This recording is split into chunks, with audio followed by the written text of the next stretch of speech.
According to my new global positioning system, the apple orchard is that way. Why don't we check the map? Where is the map? It flew out the window, sir. But this is even better. Well, then, as Assistant Sproutmaster, you can be our navigator. Lead the way. Cool. We are the County Sprouts, and today we're going out. If there was one thing George did not want to do, it was break any more branches.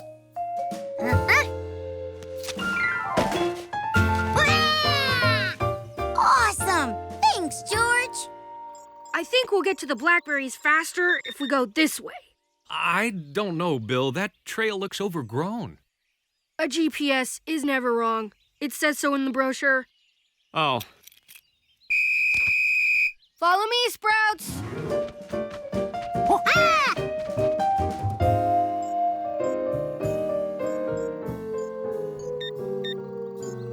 Why is the screen flickering? Either the Earth is off its axis, or I forgot to charge the batteries. Okay. George, can you climb that tree and see where we are?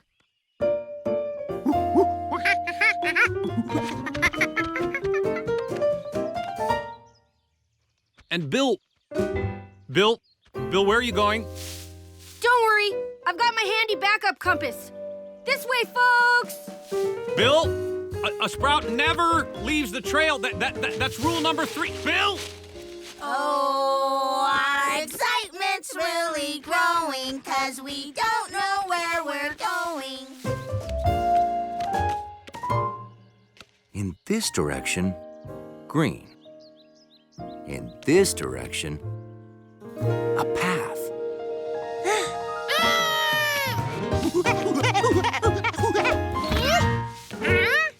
George couldn't believe what he was seeing.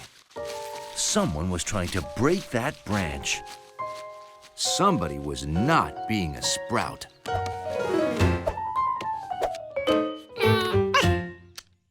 Oh no! This man was wrecking a tree. Whoa! Hey, are you a monkey? Cool. I always wanted a monkey, but my mother said no. George had to do something, and fast. This tree was in trouble.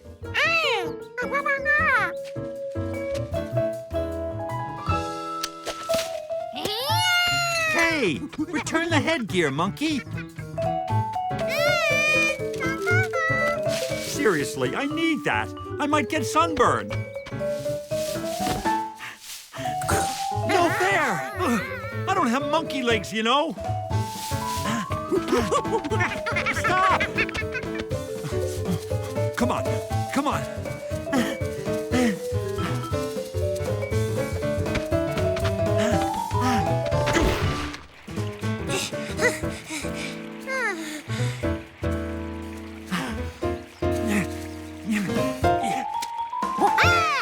You know, this is fun and all, but I have to get back to work.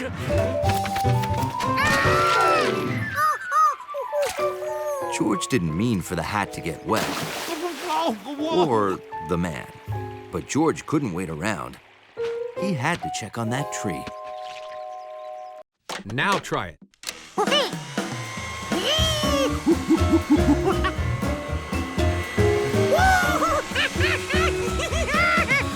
Okay, stop, George. George!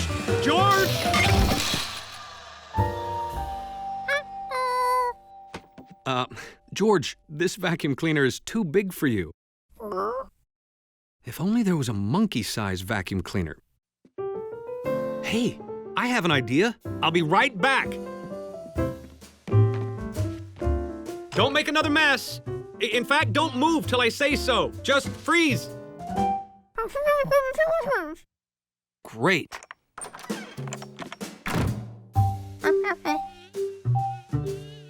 Not moving is tougher than it sounds, especially for a monkey.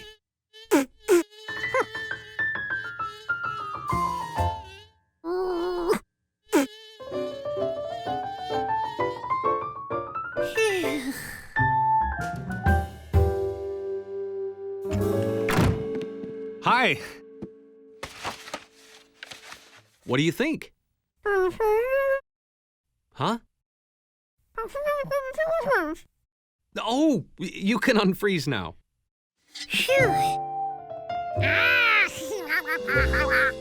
George, here's your very own dirt dragon. Now you can clean up whenever you see a mess.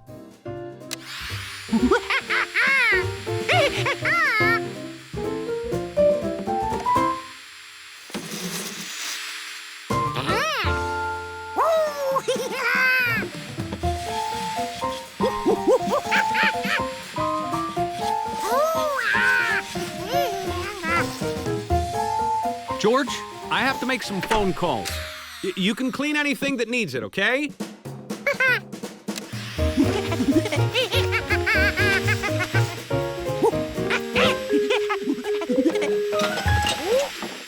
It didn't matter if George spilled sugar anymore.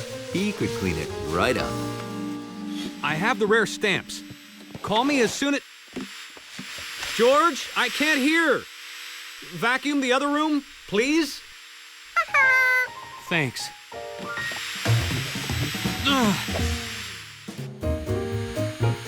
George was running out of things to clean up. Naughty people, beware! I'm here to clean up this city.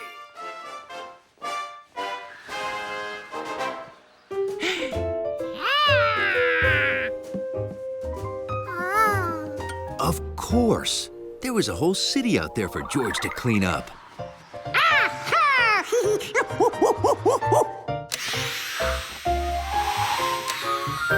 Thank you, vacuum monkey!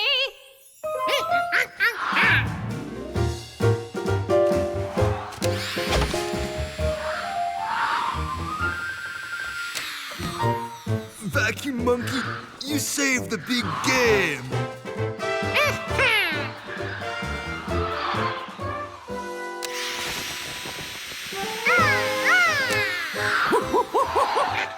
You're my hero, Vacuum Monkey. Mine too. Who wants a leafy llama? Oh.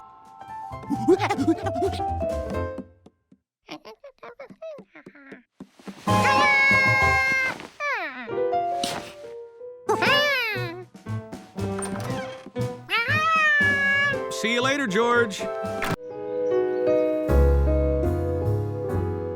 There's no telling where a set of footprints will lead a monkey.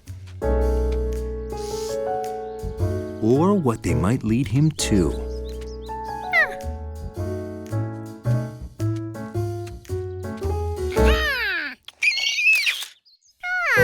George was trying to get pictures of wild animals and their tracks. But there weren't too many wild animals near his home.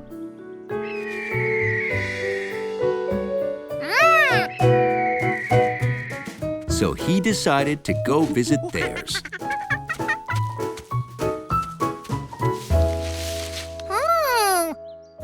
Possums were hard to photograph.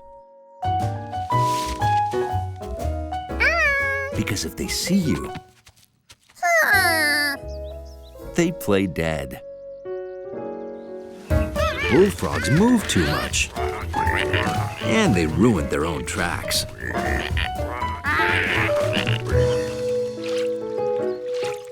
Raccoon tracks were easy to find.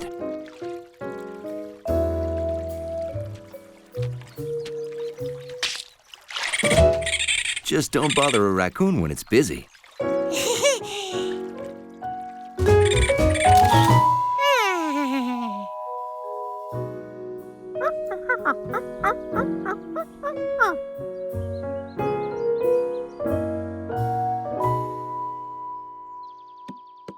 Thanks for helping me with the Nature Week exhibit, George.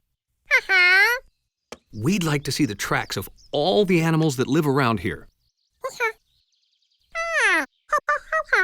The swim mask? Oh, I'm gonna go jump in the lake to conduct the Nature Week fish survey. Bye. George wished his photos were more exciting, but there weren't many exciting animals around here. Hey! Hey, George! What you doing? Wow, I see you've got almost every local animal except that fawn I've seen in the hills. A fawn is a baby deer. Bet you don't see too many of them in the city, huh? A fawn was just the special, unusual animal George was looking for. Come on, I'll show you where to find it.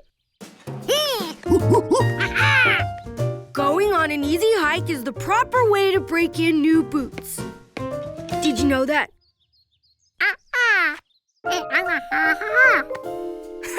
City kids. This is where I saw the fawn. Well, time to get to work. I have to work on the trail for Nature Week.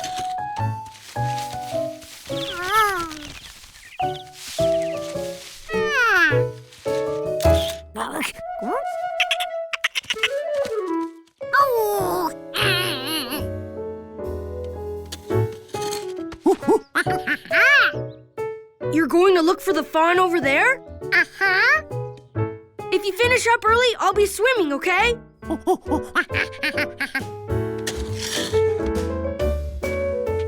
George followed tracks in search of the fawn. But all he found was a slithery garter snake.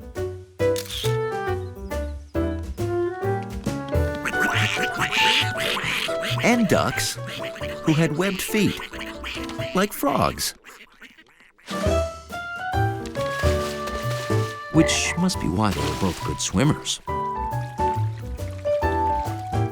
And a fish who didn't leave any tracks. George still hadn't seen the fawn or learned what its tracks looked like. These were the biggest tracks George had seen so far. Something extra large must have left them. They looked like big duck tracks. A big duck would make a terrific photo.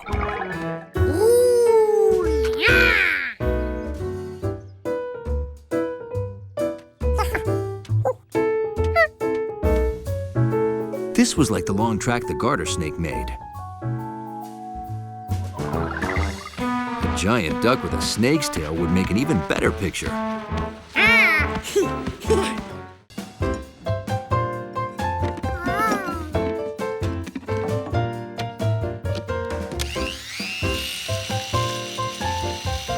That's some juicer you've got there. Second best invention in the world. The first is my tasty health drink.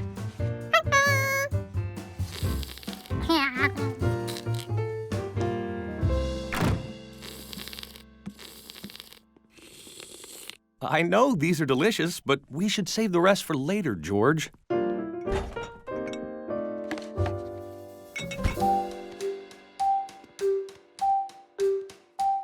Well, okay, I think that's later enough.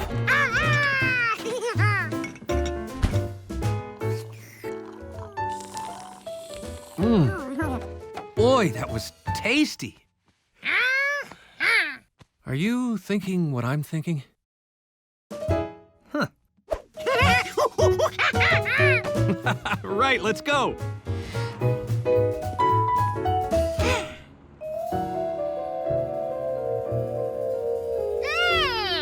Where'd everybody go?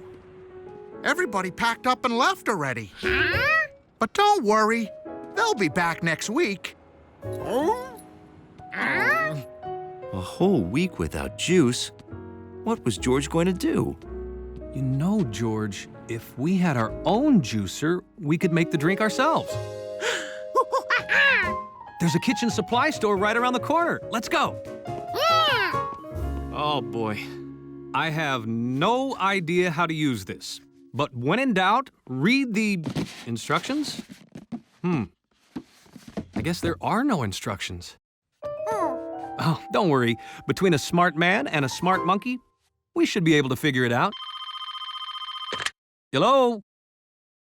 What? Yeah, I'll be right there. Sorry, George. Professor Weissman needs me at the museum. They're picking a new shade of yellow for the main hall. I'll be back as soon as I can. Ooh, George figured a smart monkey all by himself should be able to work this thing.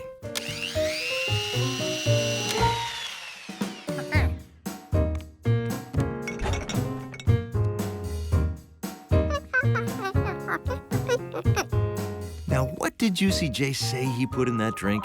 It's got 5 fruits and vegetables, plus a special secret ingredient. 5 fruits and vegetables, and all of them seem to be red. Apples are red, and peppers, and strawberries, and watermelons.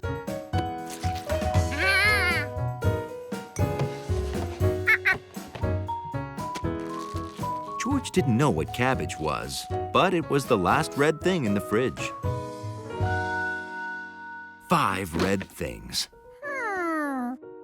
Now all George needed was a special ingredient.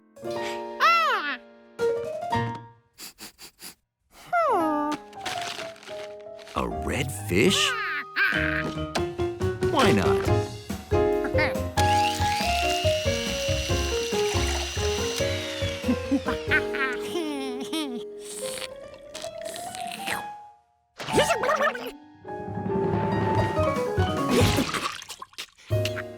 Okay, so maybe raw fish is not a special juice ingredient. boring. Super boring. Mega boring. Bingo!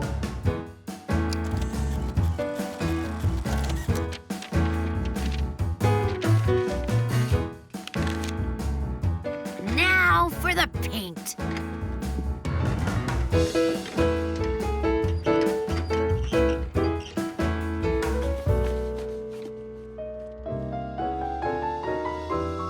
Sheesh, that billboard is kind of high. George, how about you paint and I'll supervise from here, okay? Don't forget the picture.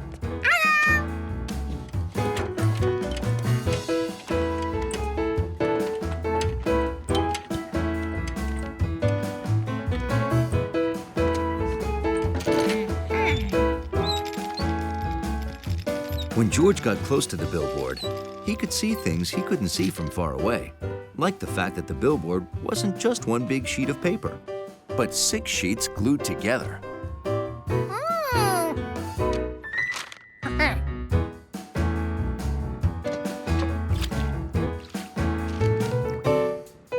That's it. Start from the center. Neatness counts. I'm here for you, buddy. Go. Ha! Score! Hey, George. Are you done? George?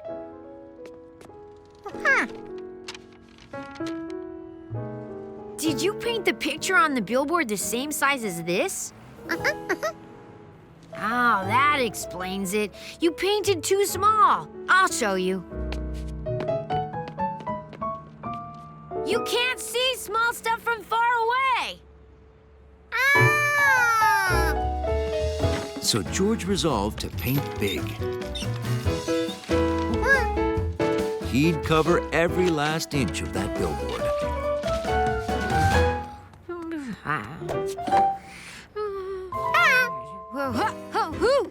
Oh, hi, George. How'd you do? Huh? It looks like you painted only part of the picture. Did you run out of room? George wondered how he could get a small picture onto a big billboard. Then he noticed something. The fold marks on the picture were just like the rectangles on the billboard.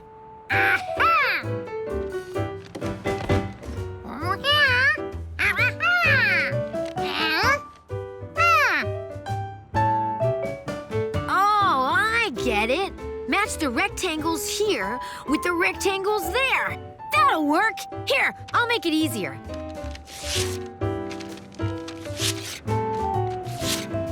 Six rectangles. Paint one at a time, and you're good to go. This time, George was sure he'd get it right. What? George, come down here quick.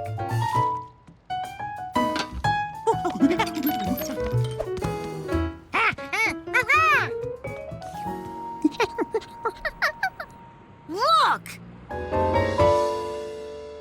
You're painting the rectangles out of order.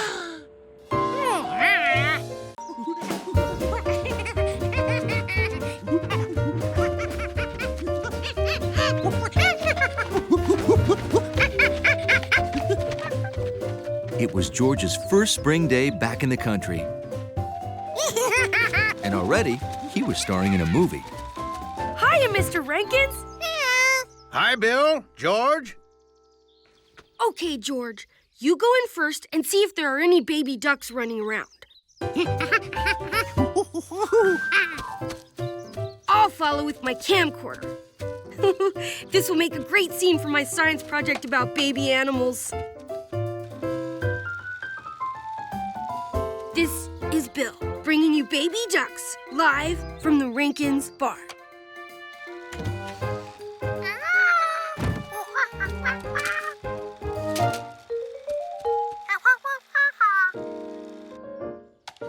Hey!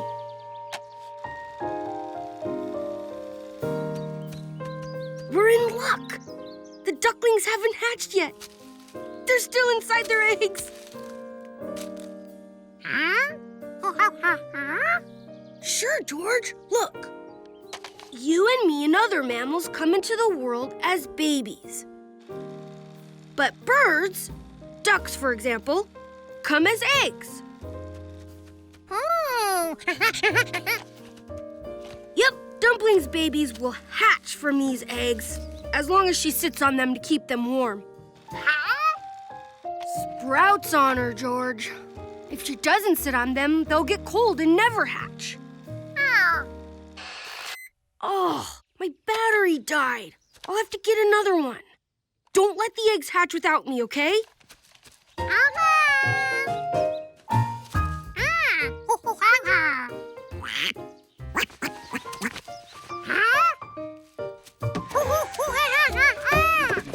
Where was Dumpling going? She was supposed to be keeping her eggs warm.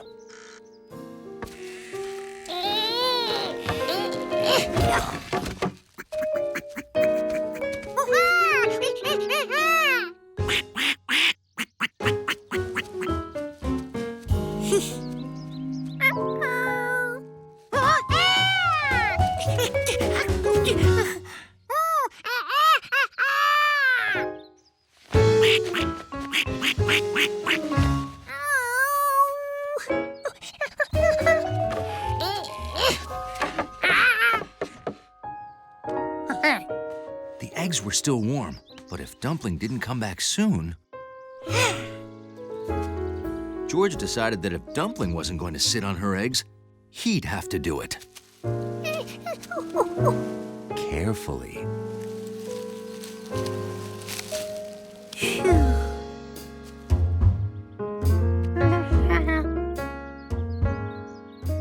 Well, sitting on a nest, hatching eggs, is actually pretty boring.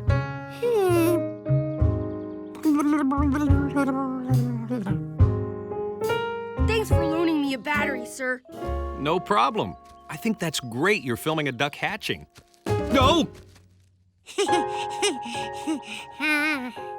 This I've got to get on tape. Bill here, bringing you a first. A city kid sitting on a nest of duck eggs. George, why are you sitting on a nest of duck eggs?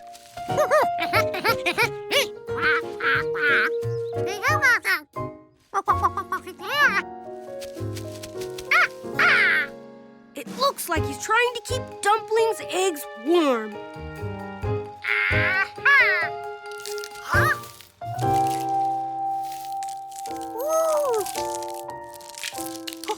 Wow! don't believe it. A duck is hatching right before my very eyes. On camera. Mr. and Mrs. Rankins, you don't want to miss this. Your ducks are hatching. We'll be right there.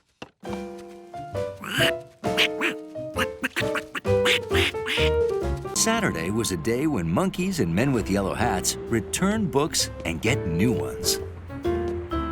A whole building full of books. What could be better than that, huh, George? Are you excited to get a new book, George? Adventurous Henry is one of my favorites, too. Maybe you should check it out again.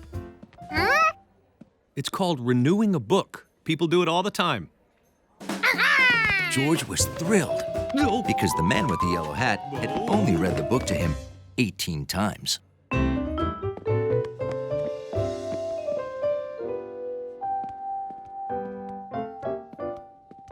That's strange. I don't see the librarian. Mrs. Dewey? Huh. I'm right here. Oh, there you are. Sorry for the mess. My work keeps stacking up. George would like to renew a book, please.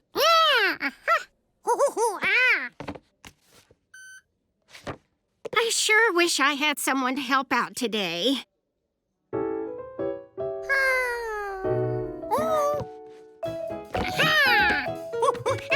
Something tells me George is available.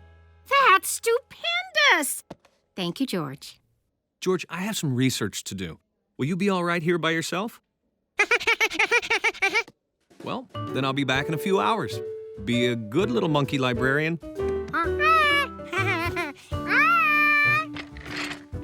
Okay, George. Would you mind going through this pile and separating out the DVDs?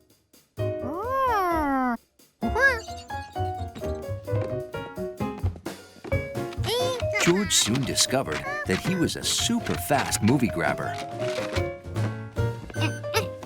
and a super fast book scanner.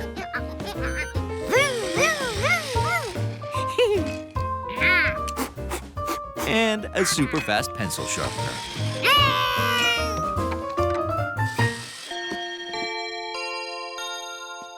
Mrs. Dewey, please report to the main library immediately. 5 book clubs have arrived, all at once. Oh, dear. I'll be back as soon as I can, George. Until then, it looks like you're in charge. Huh? You're a terrific helper.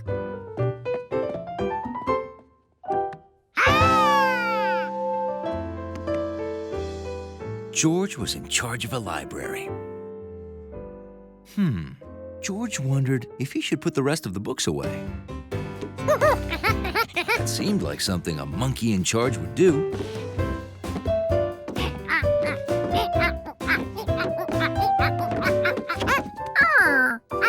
George had put the books away in record time.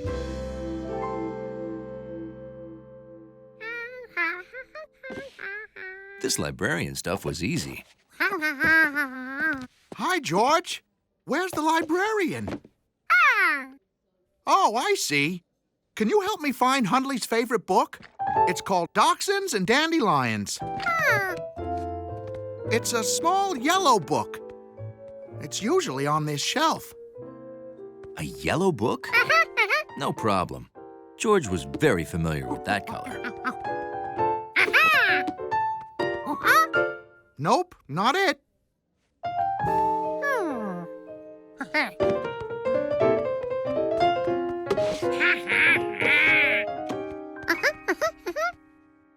Nope, and nope.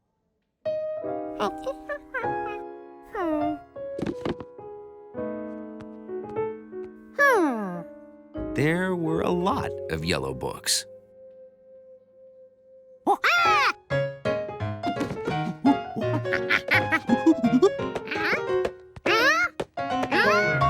No, no, no. That's it. Dachshunds and Dandelions. See? Thanks, George. I'll check this out in the main library. Goodbye.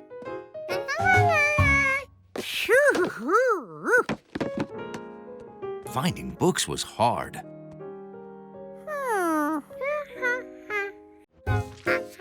When the man with the yellow hat told George he was bringing home a wondrous animal called a chameleon, George decided to surprise it with a gift.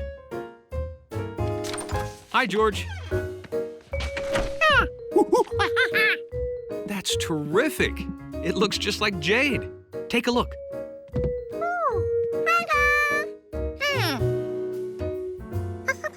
Yeah, Professor Wiseman and I rescued her when she lost her jungle home. She's, there. See? Huh? Look, she's changing color. Ooh. Chameleons can do that. See, she's usually green like her jungle surroundings, and that's why we named her Jade. But under the sun's rays, she got warmer, and that made her change color. Watch.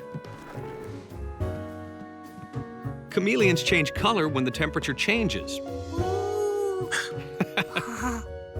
And sometimes when their mood changes, too. Anyway, today Jade will get a new home at the zoo. That is, if I can convince Dr. Chroma that she's the kind of rare chameleon he's been looking for. Oh. Yep. I've already prepared my speech. Now I just need to pick up some posters. Hey, do you want to feed Jade while I'm gone? Oh, great. Her food's on the table. Just drop in a few pieces and she'll do the rest. Thanks, George. Bye-bye.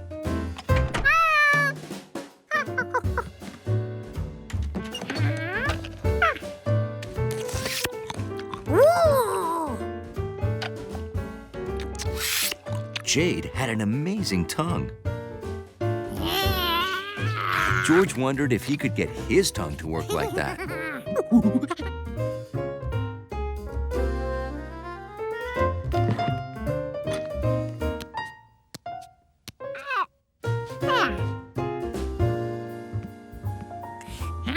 George had left the cage open.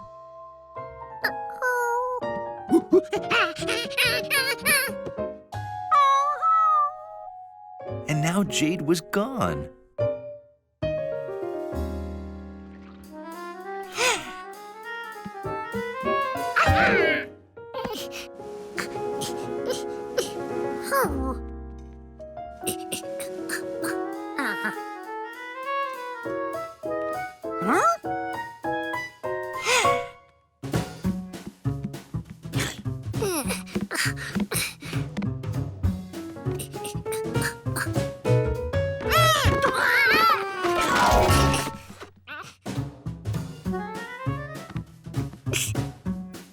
There was no way for George to get to Jade.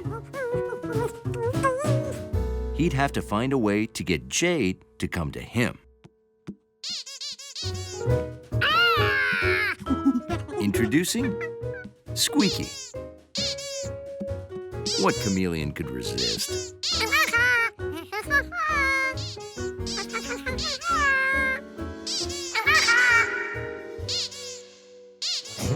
Nothing brought out the puppy in Hundley like a squeaky toy. The squeaks were coming from George's apartment. George hoped that Squeaky would lure Jade back to her cage. All he could do now was wait, quietly. On a hot day, it's a good idea if both you and your garden get plenty to drink. That's why the man with the yellow hat was making orange juice, while George watered the garden. Sort of.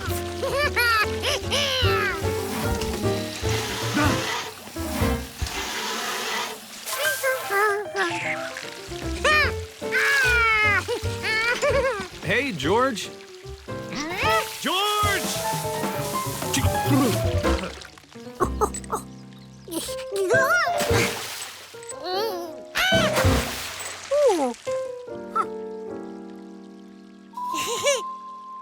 How about taking a bath to wash all that mud off?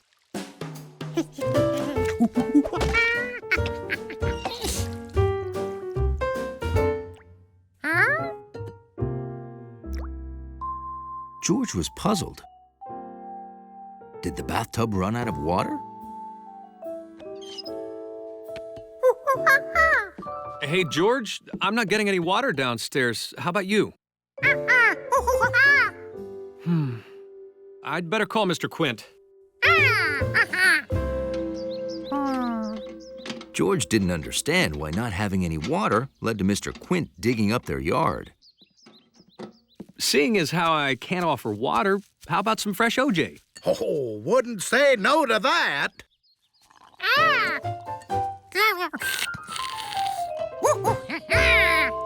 So, how's it look, Mr. Quint? Did our well run dry? Oh, no. Just a broken pump. You got plenty of water down there. There's water under the dirt, George. Yeah. Now, this here is your house. That's the water. And to get to it, all you have to do is dig a well. Yep, a well. See, a well is just a hole in the ground that's deep enough to reach water. And a pump, like that one there, suctions the water up and out. Sort of like the way you're using that straw. Every time you suck on it, you're pulling the orange juice up out of your glass. See, this is actually an old pump, George. Years ago, people either did their washing here or used buckets to carry water inside. Water would get sucked into this pipe and then come out here.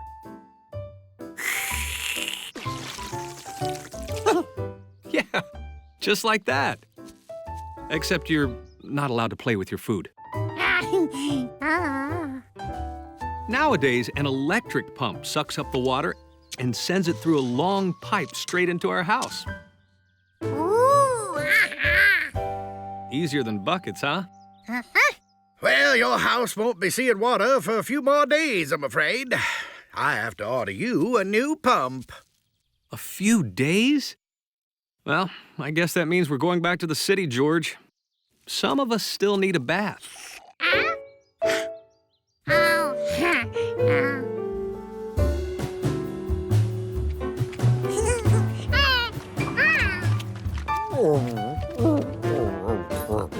There are those who appreciate a clean lobby.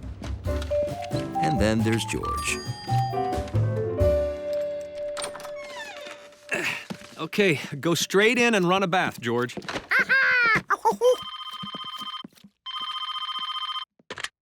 Hello? Oh, Professor Wiseman. Oh, yes, that does sound serious.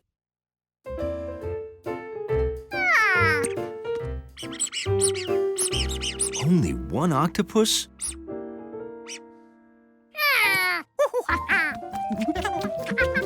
Hey, George? I have to go help Professor Wiseman. Don't forget about that bath. George decided that the best thing to do was to put all his toys in the tub. Hi, leave a message when you hear the... George? Hello? Is anyone there? I just wanted to make sure you saw that orange fly eye slipped under your door. We have to shut off all the water at 4 o'clock, which is... now!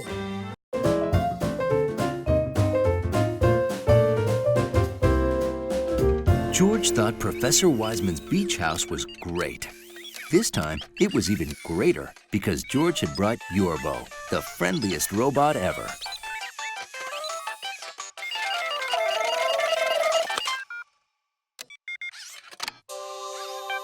Searching, searching, searching. Item found. Yorbo is great, yes? Yorbo's next job was to help George and the man with the yellow hat pack a lunch for the beach. No, not... Look out! Oh, sorry, George.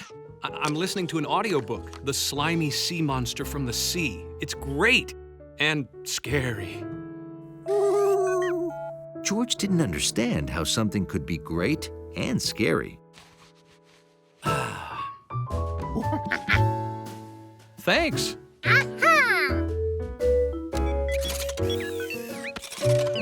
Now, are you ready for a long hike to the beach?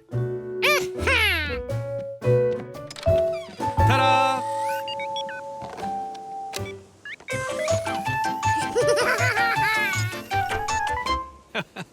Oh, I hope we don't run into any slimy sea monsters. Whew. George couldn't think of a better way to spend the day than exploring the beach with Yorbo.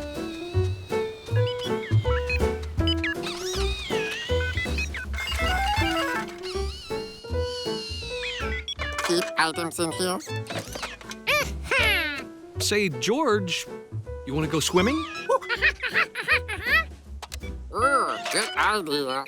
Sorry, Yorbo. Robots can't swim. Could you read the manual again, please? Well, George, if Yorbo was made of plastic, like your bucket, or wood, like this chair, he could go in the water. But Yorbo is made of metal, which rusts when it gets wet. And rust is very bad for metal, because it does this.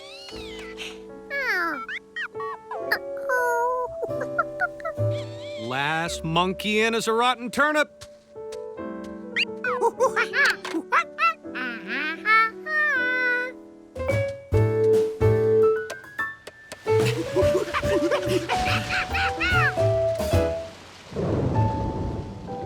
I guess a storm is coming.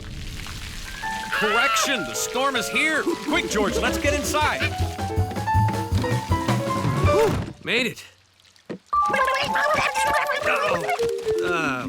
Okay.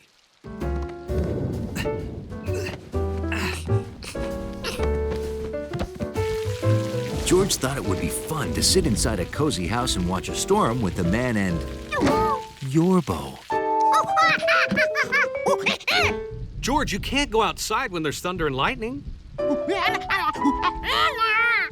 Oh, Yorbo is out there. Don't worry. He'll get wet, but we'll clean and dry him before he has time to rust. As soon as the storm quiets down, we'll go get him.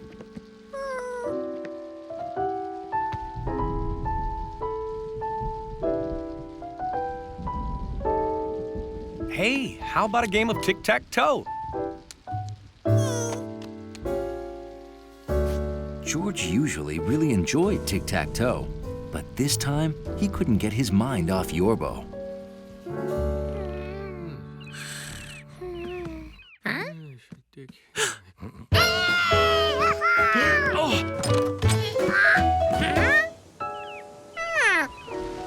Wow, the storm really did a number on the beach.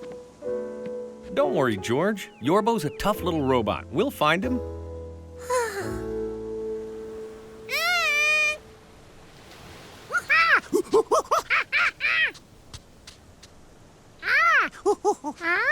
Under the seaweed?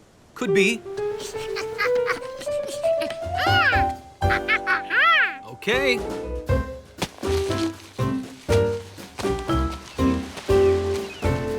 But Yorbo wasn't under that seaweed.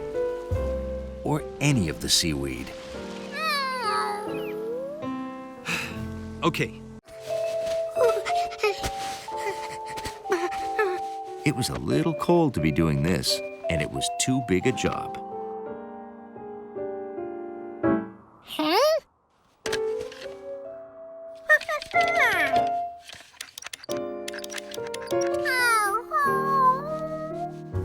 George had really wanted to spend the night in an igloo.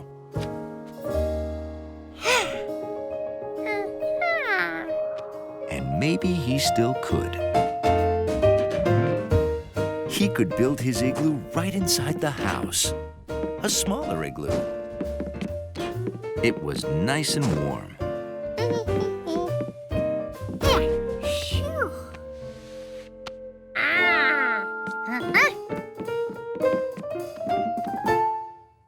George figured he'd better turn down the thermostat so his igloo wouldn't melt.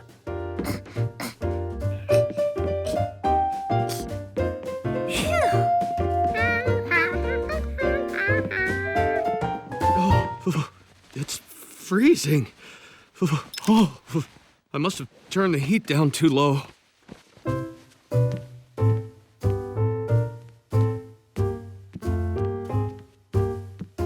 Wow, the heat is off. No wonder it's so cold. Oh.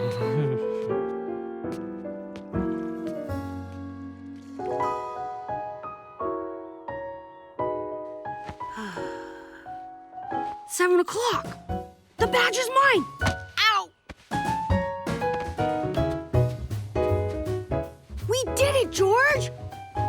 Uh-oh. George?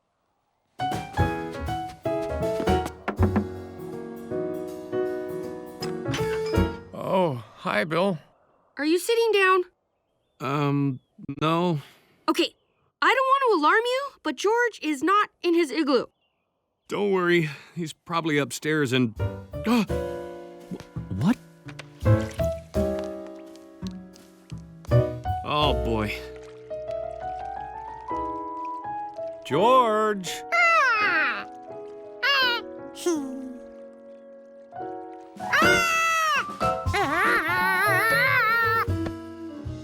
George, why is there a melted igloo in the living room? Uh-huh. You were cold outside, so you thought you'd build an igloo inside. Makes sense. For a city kid.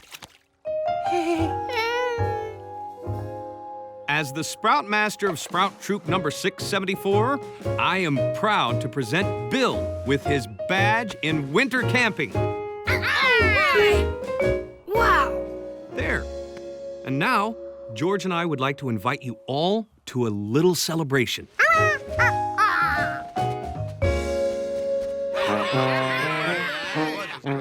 George's igloo might be too cold for sleeping, but it was just right for a party. Hey, George. Got any ice for the punch?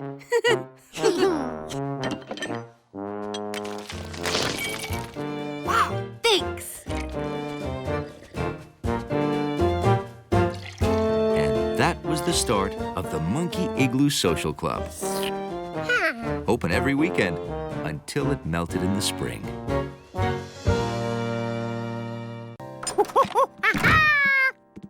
Hey, just in time. Could you grate the carrots into the batter and put it in the oven while I change my shirt? I guess they should make aprons that cover your arms. Yeah, that's great. Then would you slice the cucumbers into the soup and put the apples in the fruit bowl? Thanks, George.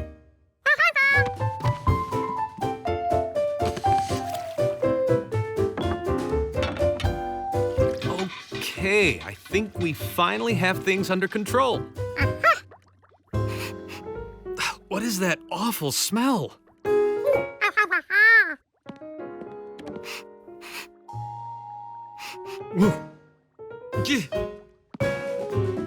George, thanks for finishing the soup.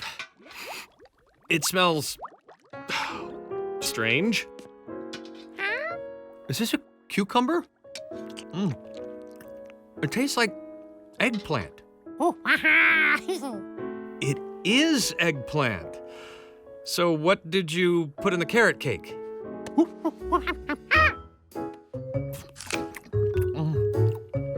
Is this some kind of radish?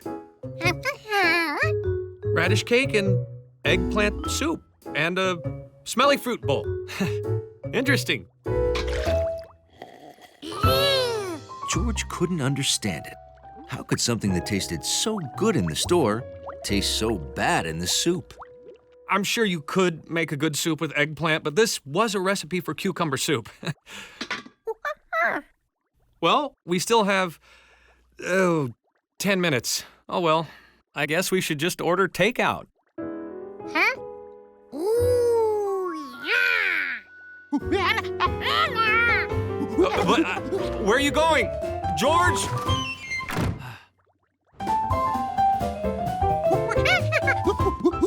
Customer number 1, you are back. And I think I know why. You dropped this on your last visit. Correct me if I'm wrong.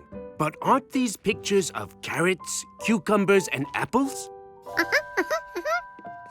Yeah, I see it now. Way to go, Dad. Tell me, my friend, are those the vegetables you have been looking for on your visits? Let me get them for you. You don't want them?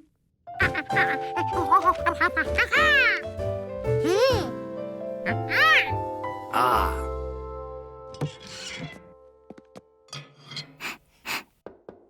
Oh. Nothing like a hard day of analyzing carbon isotope ratios to give a girl an appetite. Something smells weird. Oh, that's my radish cake. Really? Yum. George! Perfect timing! George? Is that your name? Hello. I am Win Kwang An, owner of the Hua Mai Grocery and Takeout. This is my wife, Hua, and daughter, Mai. Oh, well, hello. Hi. He named the store after us. It means peach blossom. Is that the new Vietnamese grocery on N Avenue? I've been looking forward to your opening. Oh, me too. Is all this from your store? It is. We thought we should help George carry in his order. We've brought you eggplant curry, bun tit nung with nuk kyum, a fish sauce with daikon radish. Ooh, I love that sauce. Bitter melon soup. Sa hat lo, which is pomegranate seeds in coconut cream and durian shakes. It all looks great. And there's so much. Would you join us? Huh? We would be honored. A few days later, George headed back to Hua Mai.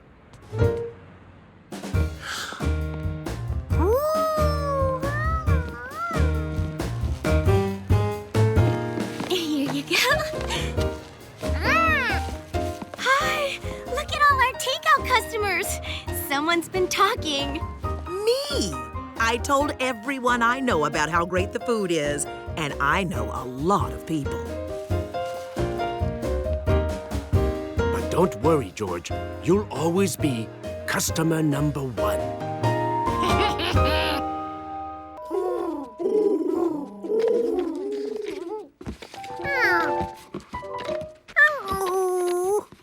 He was going to need a bigger windmill.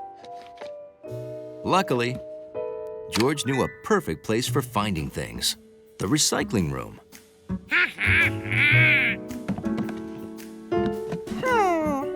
What did Mr. Coyote say?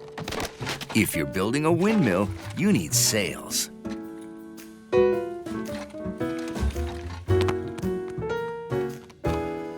A sturdy base.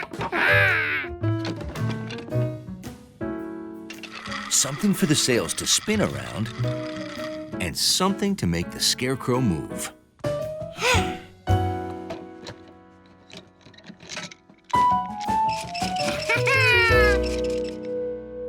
Now that he had the windmill parts,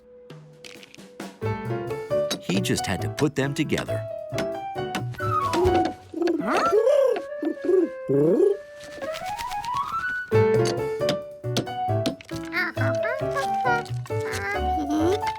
Time to take those sails for a spin. But his windmill stopped short. So George gave his windmill a leg up. 4 of them.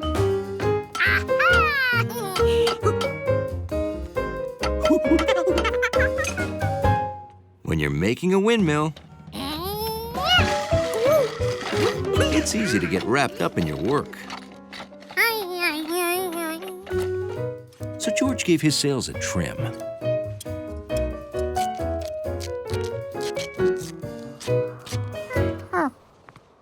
His sails moved, but his windmill didn't. What was he missing? When the wind blows, it pushes the sails. And then George realized these were too loose. So he got more sticks and attached the sails with tape.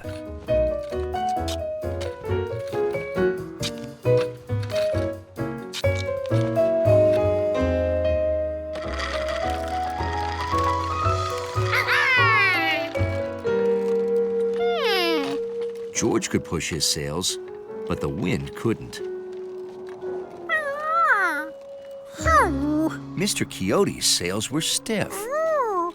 Maybe that gave the wind more to push against.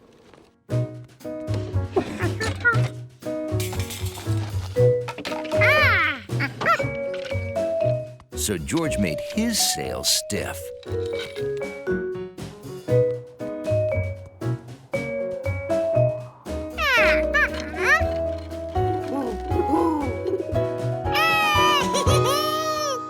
All his windmill needed now was a scarecrow mover. At last, his windmill was finished. And it was a good thing, too. Because he was out of tape.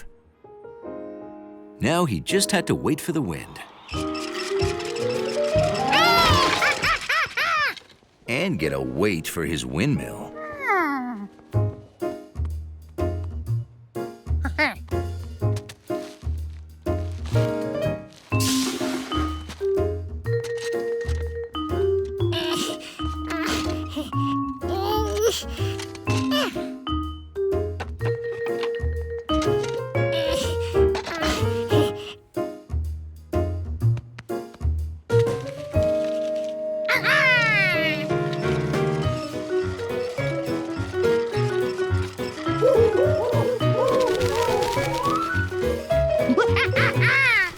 George had done it. He'd made his scarecrow move. But he did feel bad for Compass and his friends.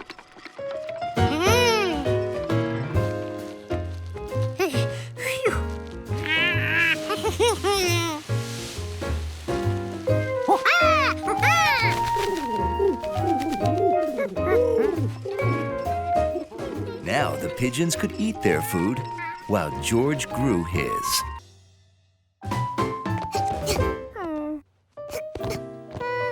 It needs more squish.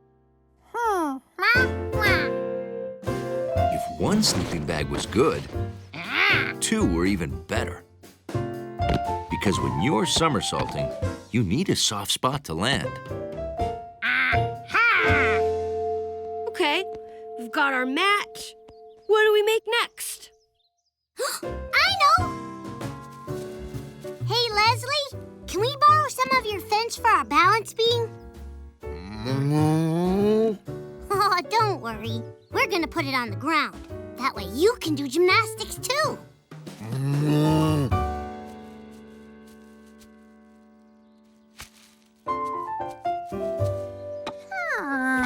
A balance beam shouldn't tip.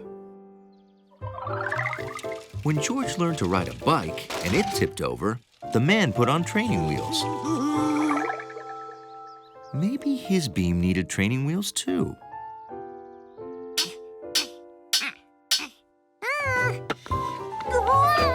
Only without the wheels.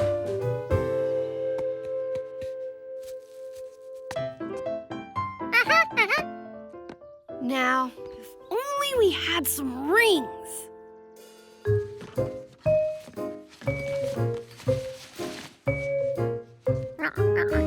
Some rings were too small, and some were too big.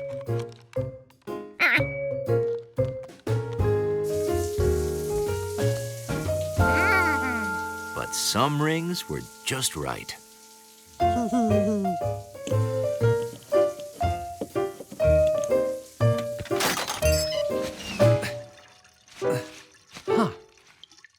Where did the towels go?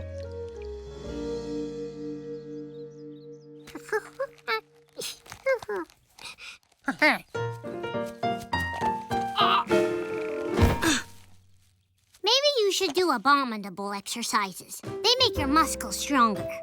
Yeah. 8, 9, 10. One more than 10. 2 more than 10. Now, we need a pommel horse. That was going to be a tough one.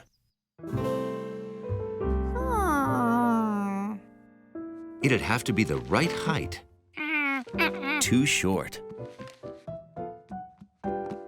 Too tall.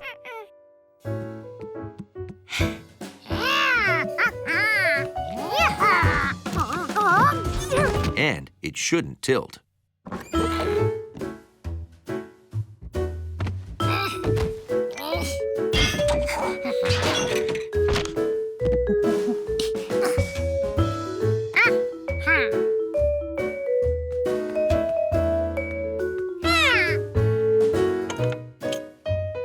Once George had a handle on things, he added padding, because safety is one of the 3 S's. Yes! Way to go, George! Wow, you guys built this yourselves? Well, it was George's idea. He's pretty smart for a city kid. Yeah, and wait till Mrs. Somersault sees us next week. We're gonna be so gymtastic. At the next class, George couldn't wait to show the teacher what they had learned.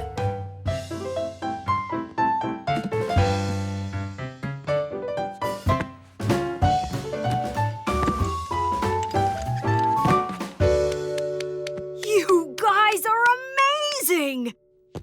Are we gymtastic? You certainly are, but how? We found another gym. Yeah, and it's open every day. Every day? Do you think maybe we could have classes there? Oh, yeah. We know the owner. And he's a natural at gymnastics.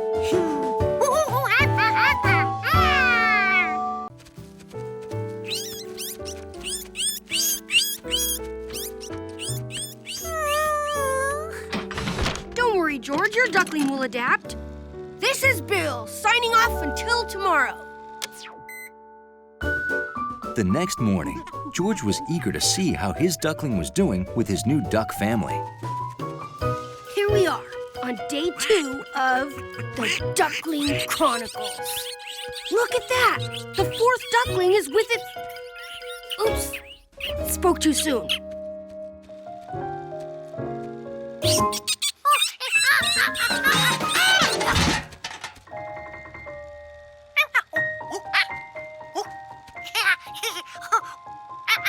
The duckling still thinks George is its mother. George had to show the duckling that monkeys are one thing and ducks are another.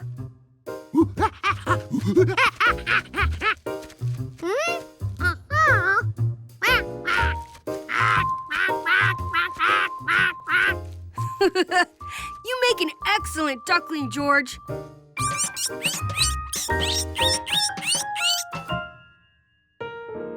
This was getting nowhere. George decided to try another approach.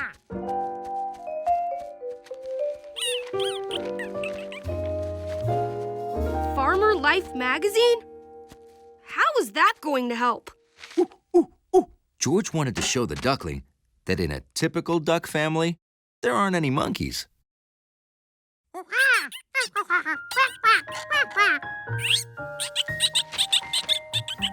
That wasn't working either.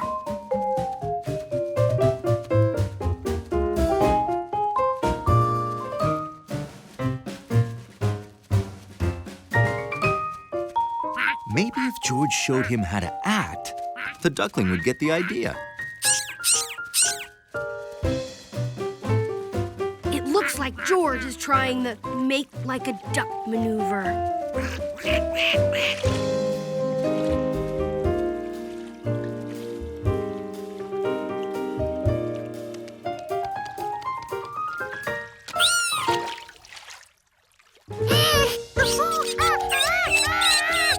Uh-oh.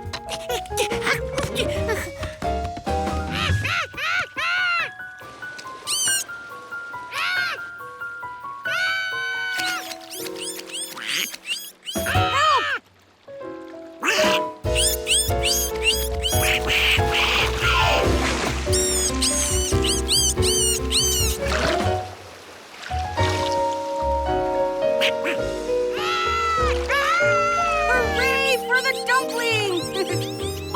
should get this on tape. You're watching Dumpling Duck saving her baby like only a mother duck can.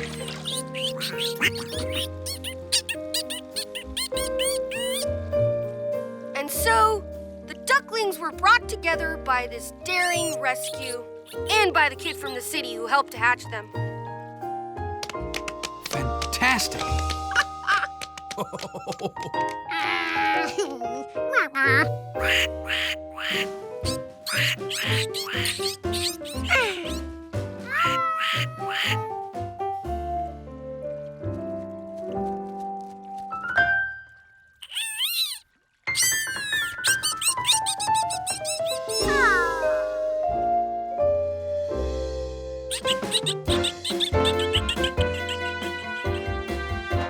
This is Bill and the City Kid,